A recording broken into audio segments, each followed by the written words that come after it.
Hi and welcome to Malifaux's Battle Report 4th edition beta, not in stop motion. We wanted to practice a little bit and learn the new game format, you could say, a little bit more before we jumped into the bigger stop motion effects. Because of that, we decided to skip the entire scheme part and only focus on the main strategy, which is gonna be plant explosives for this one. Now in this match we have Kaeros version 2 Reborn versus the Lin Ly Bibliothecary. But while playing and like now editing the video, it doesn't feel right. I don't like the look in comparison to how the stop motion feeling I get. So we're going to go back. We thought we were going to be playing a little bit more games like the ones you're going to see now. But the next one will definitely be in stop motion and we will be back on using all the rules and the schemes as intended. And we're already working on the next match, as you can see,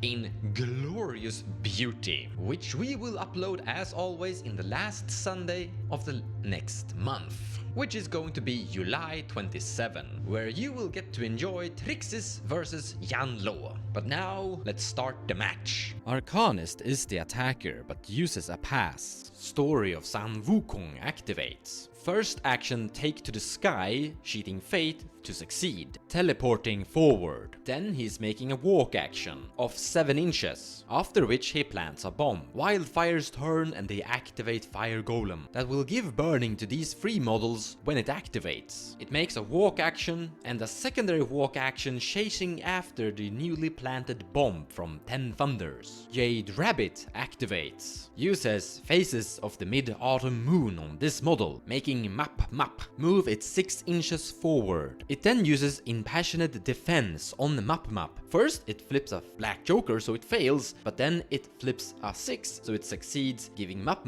shielded. The white die represent shielded. Elijah Borgman activates. First action, walk 6 inches forward, then he cheats fate from onward, making him take a secondary walk action up to the center line, where he calls to the Burning Man, spending 2 Soulstones to move the fever bar up to 1. Now all burning tokens are staying at end phase. That moves the activation to 10 Thunders, who activates this bookkeeper that is in the bottom section of the map, who will basically make 2 walk actions, traveling a total of 12 inches, after which it is trying to use its efficiency action, but it fails and it decides to not cheat fate for a success. Wildfire's turn to activate, choosing Firestarter, who will first fly up on the roof of this building, then use light under their feet, but the action fails and it doesn't want to cheat fate for a success, ending the activation. The 10 Thunders follows up by activating Shadow Effigy, who will walk and climb up on this little rooftop section, followed by using Covered in Shadow to give map Aura Concealment token. Wildfire then activates Deacon Hellchrist, who will first walk 6 inches, then use Translocation Ritual on Kaeros. Annoyingly, he has to cheat fate to gain a success, teleporting Kaeros next to Elijah Borgman, setting her up to attack and hit map 3 times. To counter this, 10 Thunders activates Fang Yong that has Take the Hit, which makes him into something of a bodyguard. He walks forward 6 inches and prepare gaining a focus. The green die represent focus. Kaeros activates because it's time to fight. First, she gains a burning token with Burn Away Pain. This is helpful when her attacks are buffed as long as she has a burning token. Then she charges map. Map flips 13 and Kaeros flips 12, which is a hit that deals 2 damage. That also gives burning, and Touch of Madness trigger forces 10 Thunders to randomly discard a card, luckily discarding a 1. But Kaeros has 2 more actions, so attacking map again. Map flips a 5 and Kaeros flips a 7, making map cheat in a 12 to dodge the attack. Last action, attacking map a 3rd time. Map can't dodge but cheats in a 12 to reduce all the races, making Kaeros inflict 2 more damage on map, as well as gaining Rampage trigger. Now she could, or maybe should, move through the 2 enemy models, but decides to run away so that she can't really be attacked, ending up behind a big cover. Story of Rajin activates. He walks up next to Map. Then he charges Kaeros, where he flips a 13 to Kaeros 12, causing a hit, dealing 2 damage. But Kaeros has an ability called Flame is Promised to Me. When this model is dealt damage, this model may remove a burning token from a model within 2 inches to reduce damage to 1. Now, I believe she can remove her own burning token, correct me if I'm wrong, but she's reducing the damage down to 1. The last action is Story of Rajin's signature ability Thunderstruck, but it flips a 2 and decides to not cheat Fate, making it fail. This fire-branded model then activates. First action, walk 6 inches. And then a charge action, only moving a little bit forward. Now this model has run and gun, or fast cast, which means that it can charge and make a magic attack, range attack. Shooting at Story of Rajin, that has concealment, but might as well try. But it is a total miss. It is now Ten Thunder's master Lin Ly's turn to activate. She's making a small walk action. She doesn't want to get too close. Kaeros is scary. Instead, she's gonna be more of a supporter first, putting an inside token cheating Fate on Story of Rajin. The same thing for Map and Story of Fangyong, but this time she fails and she doesn't want to cheat Fate for a success. But she feels happy this is gonna be helpful for the next upcoming turn. We have basically created a wall of friendly tanky models in the middle that have been buffed up, and we're using black dices to mark inside tokens. Envy activates. The big machine begins by walking forward 6 inches, then it shoots its dual Gatling guns on Map. Well, Map has concealment, but let's just hope we're lucky. It's actually a hit, but Fangyong discards this too to make the attack hit him. Map now activates. The firebrand is a healer, so we're going to attack it twice. Trying to kill it with a board to death. Map flips a red joker 14, while Firebrand flips 13. This is a clear hit that deals 2 damage. Same magic ranged attack again, where the Map flips a 13 to Firebrand's 5. This is a race, meaning we're doing a grand total of 3 damage, sending the Firebrand down to 3 HP remaining. Herbie activates. Now, I don't actually have this model and I don't even know how it looks like, so once again, we're using the Eternal Flame as a proxy. It is flying 7 inches up on this rooftop, and then prepare, gaining a focus. That ends round 1. Now, Wildfire haven't planted a bomb, which means they don't gain a victory point, but Red Library has planted a bomb, so they do. So they are up 1. However, at the end of the turn, a lot of models are taking damage from their burning tokens. Kaeros decides to discard these 5 cards that are very bad. No, she won't be drawing into them on the next upcoming turn, as they are in the discard pile instead. While Lin Ly is keeping this card hidden. This time it's Ten Thunder's turn to activate first, going with activating Map first, as the plan is to basically shoot and kill this Firebrand before it gets to activate. Map, after using an insight token, flips a 13 to Firebrand's 10. This is a hit and kill. Now, because of the madness engine from Herbie, the Wildfire crew actually gains 2 Soulstones, going up from 2 to 4. Time to counter. Elijah Borgman activates, and the first action is to spend 2 Soulstones standing on the center line to increase the Burningsman's fever to 2. Now all burning tokens deal 2 damage. Second action, charge, attacking Map. He cheats Fate to score a hit that deals 2 damage, making Fangyong discard is free to make him take the 2 damage instead. But Torch and Blade is a signature action, so Elijah Borgman swings again at Map. Elijah flips a 6 to Map's 5. That cheats Fate to make the attack miss. But Elijah cheats Fate with a 12 with a ram trigger, gaining Kindle, which means that Map takes 3 damage. Jade Rabbit to the rescue activates. It walks a little bit forward, then uses its signature action to make the Store of Rajin create a ski marker. This is important because Store of Rajin makes ski markers hazardous that now Kaeros is standing on. Last action, tap the ley line, spending one of its Soulstones, going from 4 down to 3, drawing 2 cards and then discards this 3, filtering through the deck. Time to kill Map. Kaeros activates. First action, burn away pain, taking a damage from the hazardous terrain trait. However, she's then healed to, negating the damage she took, gaining a burning token in the end. She then attacks Story of Rajin, cheating Fate to gain a hit,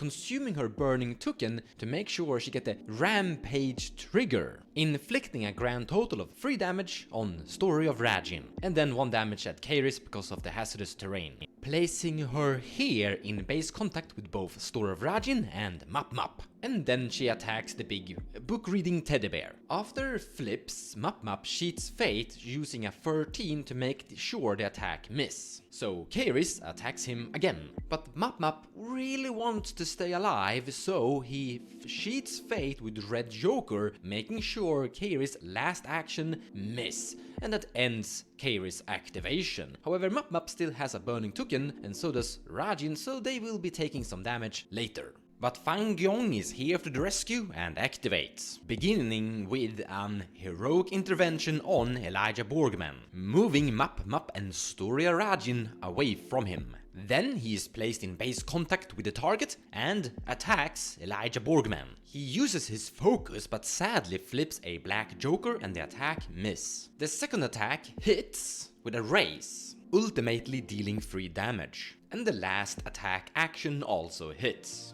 inflicting another 3 damage, sending Elijah Borgman down to 4 life remaining. Envy activates, time to shoot at Map. The first shot miss, so it shoots again. This time it's a hit, with the smoking gun trigger allowing it to shoot again. But before that, the shot inflicts 3 damage, killing Map. Then, because of the smoking gun trigger, Envy shoots at Story of Ragin, who has concealment, but Envy has an inbuilt bonus flip, so it is a +/-0, a normal flip in the end. But still a total miss, as Story of Ragin flips an 11 and Envy flips a 3, ending Envy's activation. This bookkeeper activates. First to normal action, walk, moving all the way to this position on the balcony, after which it uses its efficiency ability to interact, planting a bomb.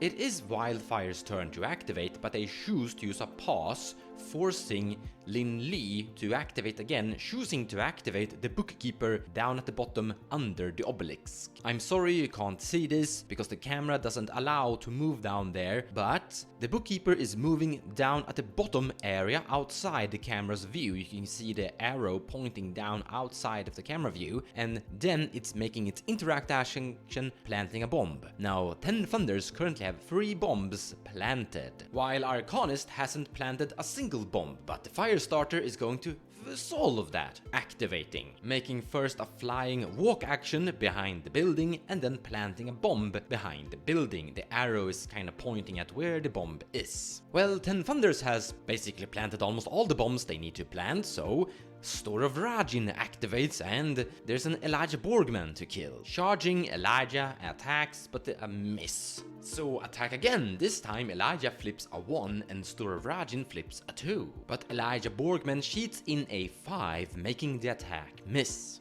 And last action, the signature action Thunderstruck, but Story of Ragin flips a 1 and fails. Deacon Hellchrist activates. He has an 8-inch gun or magic attack, so he needs to first walk a little bit closer and then shoot at Story of Ragin, which is very ineffective considering concealment and friendly fire. However, being a little bit lucky, Story of Ragin was forced to cheat in a 5 to dodge the attack. Lin Ly, the bibliothecary, the master of the crew, activates. She's going to help her team out that has been damaged a lot. She's first making a small walk action, then study session on Story of Ragin, giving it an insight token, followed by doing ancient pages on Story of Ragin, healing it by 2. And then she does it again, success, healing it up 2 more, up to its maximum health of 9 life. Herbie activates. With its speed 7, it has the inches to reach and charge Story of Ragin and attack him. But it's very unlucky.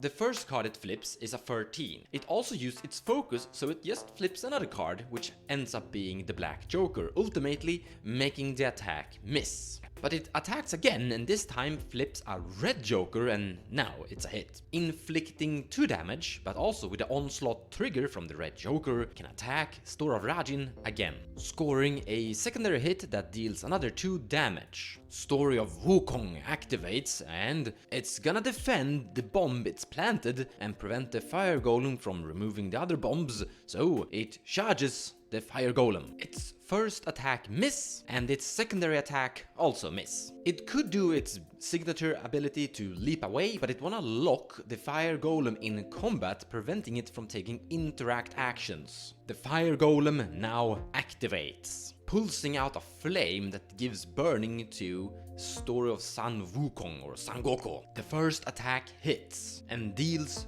3 damage, and the secondary attack also hits, this time dealing 4 damage from a race. That ends round 2, where Ten Thunders gains a victory point, going up to 2. Story of San Wukong takes 2 damage from burning and keeps the burning token, going down to 1 life remaining. But this is a little bit crazy. You see, Elijah Borgman and Story of San Wukong are standing in base-to-base contact, and both have burning. When it resolves, they will take 1 damage from their own burning each, or actually 2 damage, because the burning damage have been upgraded, and then they are dealing burning damage to each other because they are in base contact. This means, if I understand this correctly, that both of them take ultimately 4 damage, which actually kills Elijah Borgman. And here Kaeros Wildfire actually concedes. If we would have been playing with schemes, it would have been easier to actually get a grip and potentially catch up in victory points for Wildfire potentially. But the burning concept was a little bit new and a little bit tricky to operate properly to basically avoid killing your own models, but making sure your enemies are dying to the burning instead. If you, for example, take a look here, Ten Thunders currently have 3 bombs planted, and well, 2 more bombs can easily be planted on the next turn 3 and turn 4. So even if the fire golem is gonna be able to kill the monkey and remove the bomb on the next turn 4 potentially, it won't really matter. Wildfire basically focused their entire force in this section of the map, which gave the bookkeepers and Ten Thunders free roam to basically plant this entire area instead, where Wildfire only sent the fire golem down there to solve the problem. And these 3 models, together with Lin Ly to heal and buff, were basically able to withstand the punch of fire from Wildfire, together with some mishap on how you should play the burning thing. But well, it was my first time ever operating burning tokens with the new 4th edition. Now, if you really enjoy these kinds of videos and want to support the project, I have a Patreon, and every patron's name will be written into the gameplay terrain, as you can see on the obelisk. Take care guys, see you then.